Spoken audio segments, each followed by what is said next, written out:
Good evening. I'm JM Flemming, the president of the NAACP. And kudos to everyone and everything that's been said thus far. But no one said what the march was about. You told me how nice the march was and how cooperative the people were. But what was the message? Why was there a march?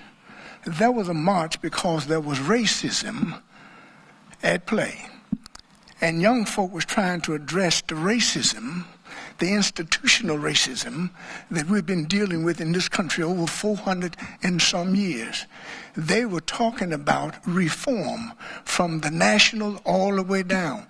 What is the policies of the police? How do the police engage and talk to young black folk? How do they act? What kind of respect do they show them when they open the doors and stop and talk to them? How do you address them? As you're sitting there in the audience, there are two messages that goes out from the black parent and from the white parent as it deals with policing. I have to always remind mine, it's yes, sir, no, sir, yes, ma'am, no, ma'am, I'm sorry, stay in your place. That's the message that most black parents have to give to their black children. But white parents don't even stop to think about that and don't give that message. Why? There's something wrong in our communities where all of us are citizens, all of us are human, and all of us ought to be treated the same. The policies ought not be any different for whites than it is for blacks. One of the things I have to say openly to the mayor, when I called the mayor and said that we have to move forward with conversations to better this community, first thing he said, I agree, we need to do that. And I want to say openly, thank you for being open to start a dialogue and to talk to the community. That says to me then if we start at the top, we can make change all the way down to the bottom. There's a couple of things.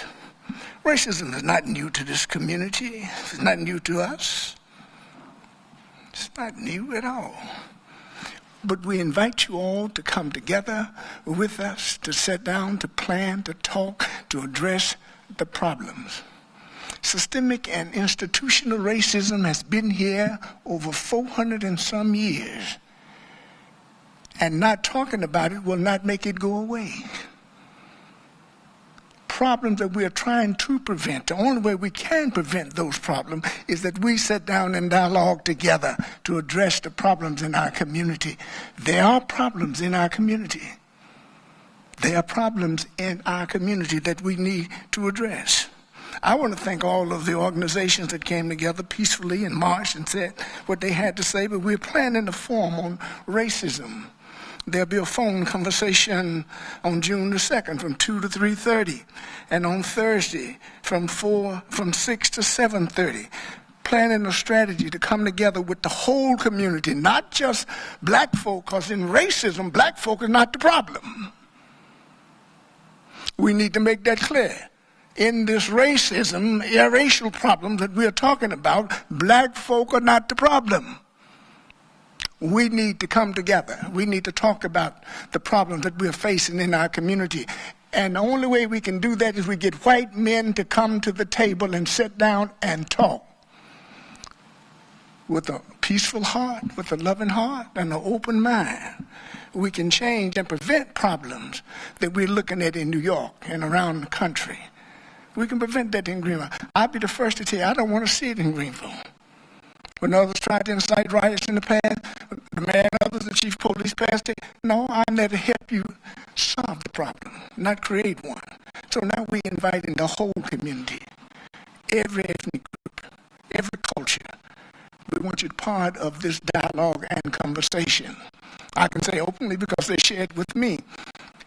Greenville Tech's president thinks it's a great idea. President of University thinks it's a great idea. Chamber of Commerce thinks it's a great idea. There are groups and people in Greenville saying that yes, it's time. It's long overdue. Let's come together to address the problem. As president of the NAACP, I invite all of you to join in with us, and we can work out a plan to better our community, to better our people, and to better ourselves. God bless you.